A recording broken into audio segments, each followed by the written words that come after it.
First National Bank of Lake Jackson presents Bank on It with your host, Dave Mayberry. Welcome all, both here in our studios and those streaming online. Today we welcome Doug Kirk, and I'm excited about this. I've been talking to you a long time, and I'm glad you're here with us. Doug Kirk is owner and founder of American Crafted Homes. Welcome, Doug. Thank you. I want to get right to it because we have a time schedule, but what's the story behind you starting your business here in Brazoria County? Well, I'm from here, and so looking at my heritage is kind of where that started with my grandfather being a carpenter. And so right out of high school, I went looking for my first job, and I was like, well, it's only natural that I go try to become a carpenter. And so that's where it all started. And was there a specific moment or time or a person that inspired you to take the leap into being the founder of American Crafted Homes? Well, I think as I look back at my first job, I decided on college after the first summer of being a frame carpenter, and that didn't work out really well, but I continued school. But it all pointed to working with your hands. And so I pretty much started at the bottom of the spectrum and gradually worked my way to the top. And you mentioned to me one time before that your teacher, someone said, hey, this one's college material. So you thought one of your children was college material, and you said, Right. Hey, I better do something other than frame homes. Yes. Well, that was along the way. I had all three of my kids were in school, and my daughter being the oldest child, she was in the intermediate age group, and the teachers told me, they said, well, this one's going to college, so you should prepare. And of course, I was totally unprepared. Aren't we all? Yes. And so I thought, well, better get ready. And sure enough, that was the truth. That's what she did. She went to college. I didn't realize I could support two households. But you did it. Yes, that's what happened. How did the local community influence you in those early days? Well, the local community's always been behind me because I was local community. I hope that's a big plus, because I see it as a big plus, because the local community was something that I was familiar with. My mom and dad were in the community. I was extremely proud of my parents, more and more every day, for what they gave to me. And they were big community people. You said that you were born in the Dow Hospital. That's about as local as you can get. That's it. As I was, so we've got that in common. Yes. What makes doing business here different from doing business anywhere else? Well, like a lot of business people, I watch the news every day, the business news every day. I start my day with that because I got that from my mom. She was a big Barbara Walters fan. And so I watch the business news every morning. And what happens nationally, really, the Brazosport area is somewhat insulated against a lot of those negatives. And so that's what really impacts my business, differing from the rest of the country. I like it. How has the community supported you during the challenging times? Well, challenging times come and go, but challenges happen every single day in my world. I mentioned to you earlier, I said, well, what about COVID, Doug? And you said, hey, that was a great time for me. Yeah, well, we were what they called essential workers at the time. And so everybody wanted to stay home, pretty much and so that's what I did. And so there was a lot of activity in my business at that time. So we had good business that year. How important are relationships with other local businesses, I guess, and how do they affect your business, like teamwork? Well, that question is people, because every business is people, and people is what I love the most. And so, I'm in the business of personal. It's a person's home. And so, and I take that responsibility gravely. And so other businesses supporting me supporting others is just a natural thing for me because of the people behind it all. And it comes from everywhere. I mean, you have people that help put roofs on your houses. You have people that come over for sod. You have people that inspect the home, because I know that all the laws and everything changes all the time. And you have to be on top of that as a builder. I talked to you one time. I said, Doug, how in the world do you sleep at night knowing that I have to have a roof on this one house, and down the street I've got to have sod in this yard? Over here I've got to get a driveway poured. How in the world do you get all that done? Well, because I've been doing it with the same people for such a long time that whenever I pick up the phone and call because I have a need, they're always there for me, because they know that whenever I call, it's a good thing, because it means support for them.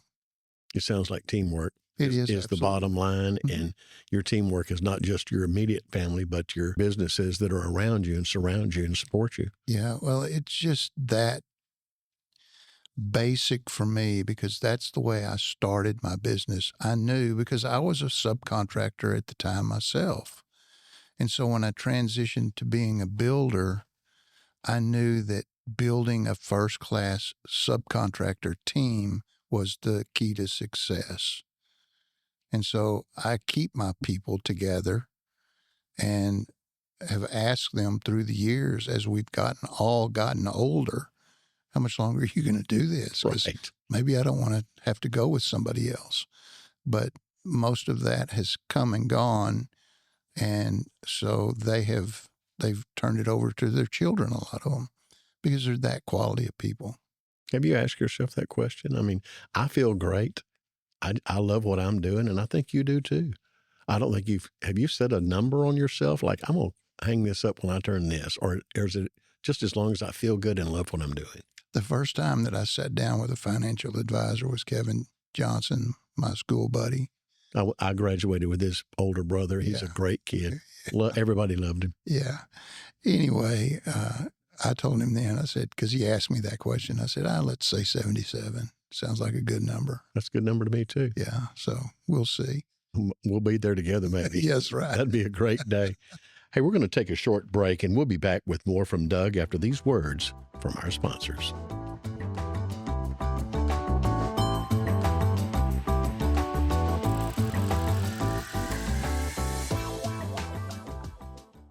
American Crafted Homes and builder founder Doug Kirk have sites available in Brazoria, Jones Creek, Sweeney, and Bar X, all featuring custom designs and floor plans.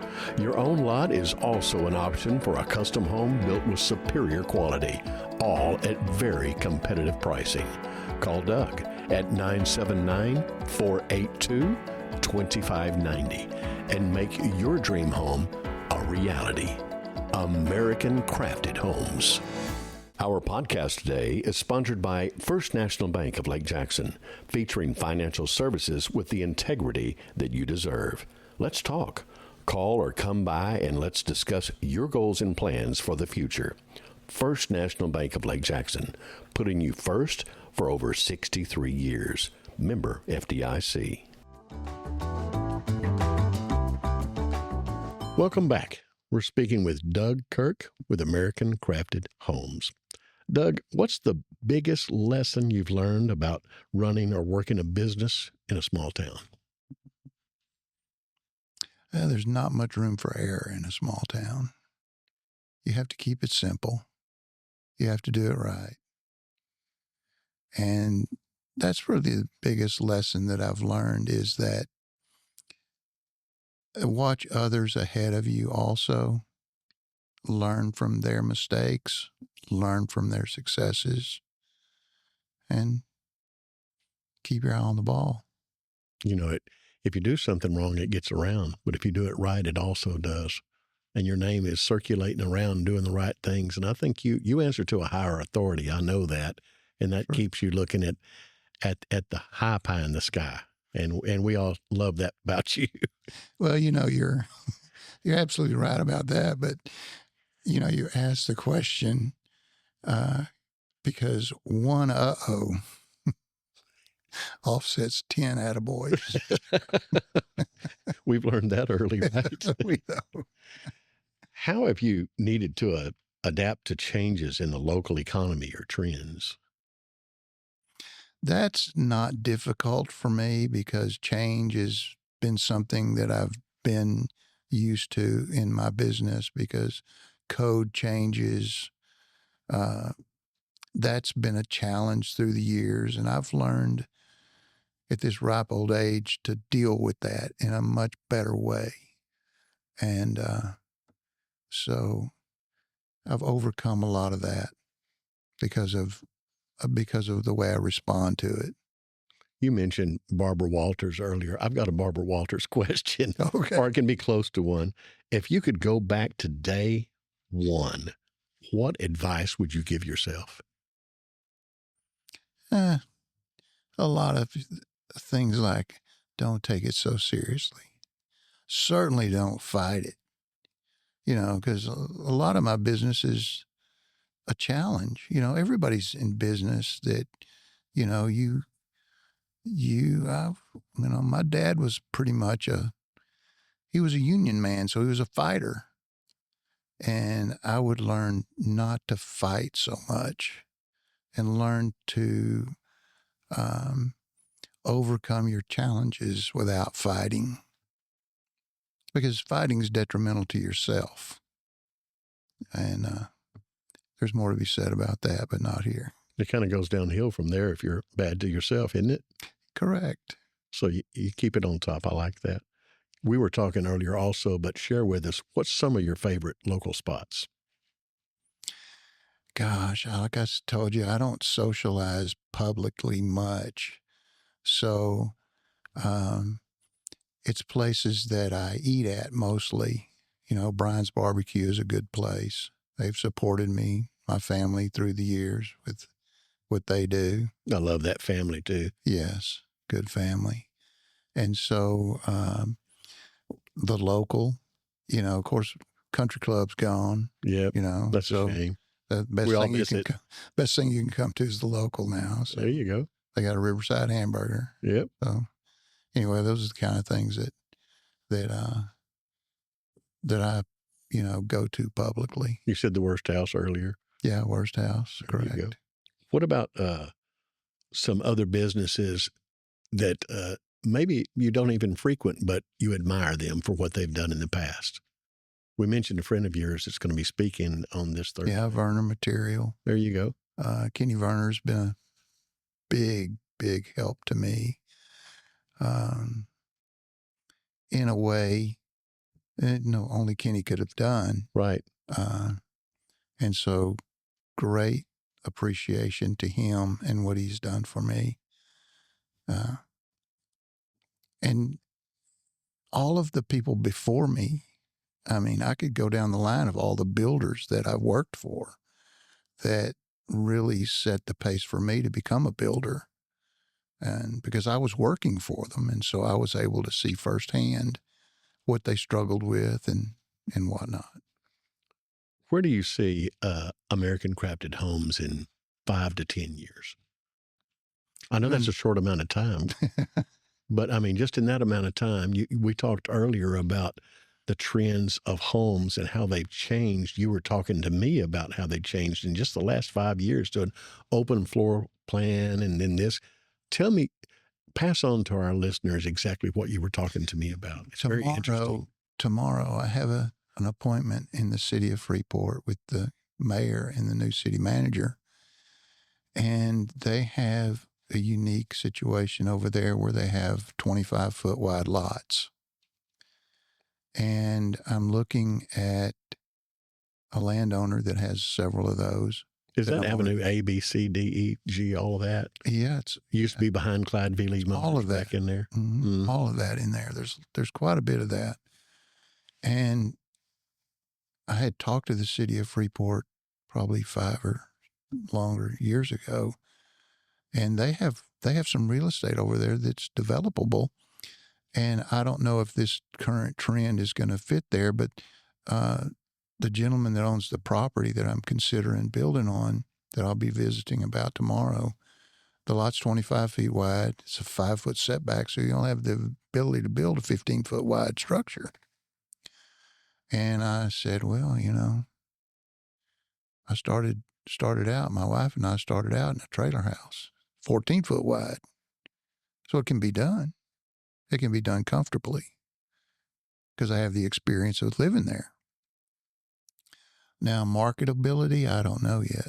But this is brand new. This is just something that's just hot off the press, but it's a going trend in our area. Not in our area, in the state of Texas, because the Congress had considered 19 dwellings on 1 acre of land. And I don't know what that looks like, but recently I've seen a 13 dwelling units on 1 acre of land.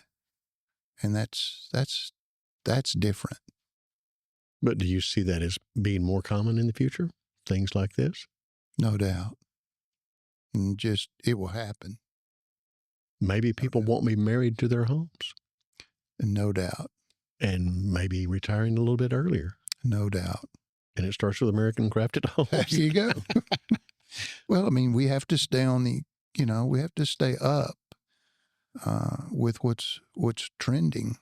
And that, I think, socially is where it's trending to.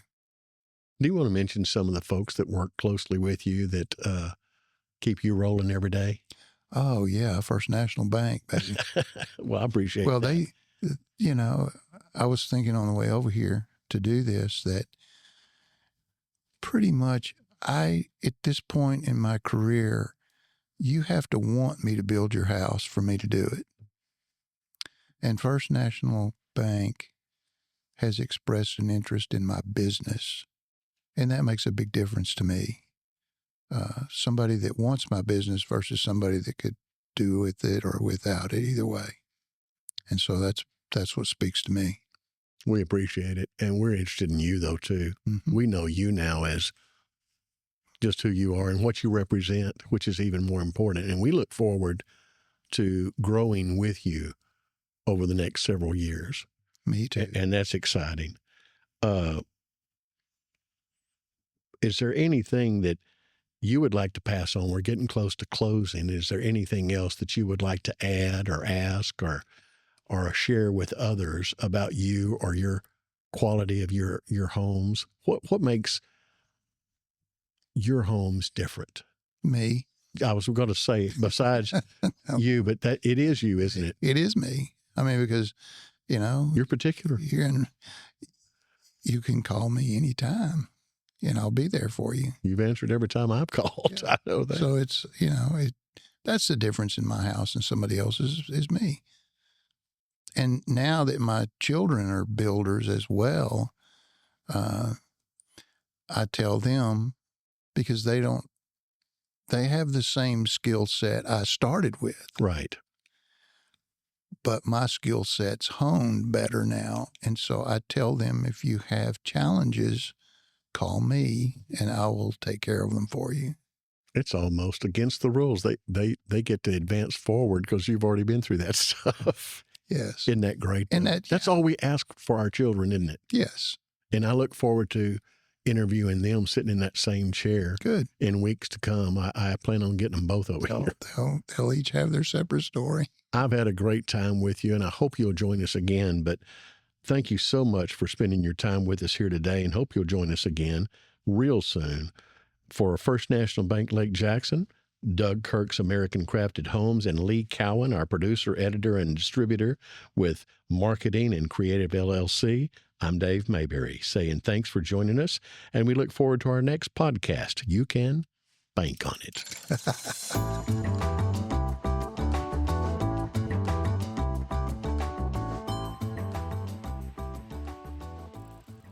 This podcast is for entertainment and informational purposes only and does not constitute legal or financial advice. Please consult with a professional for specific advice tailored to your situation. The views, thoughts, and opinions expressed in this podcast are solely those of the host and any guest and do not necessarily reflect the official policy or position of First National Bank of Lake Jackson. This episode discusses topics that are subject to change. Always review your current sources.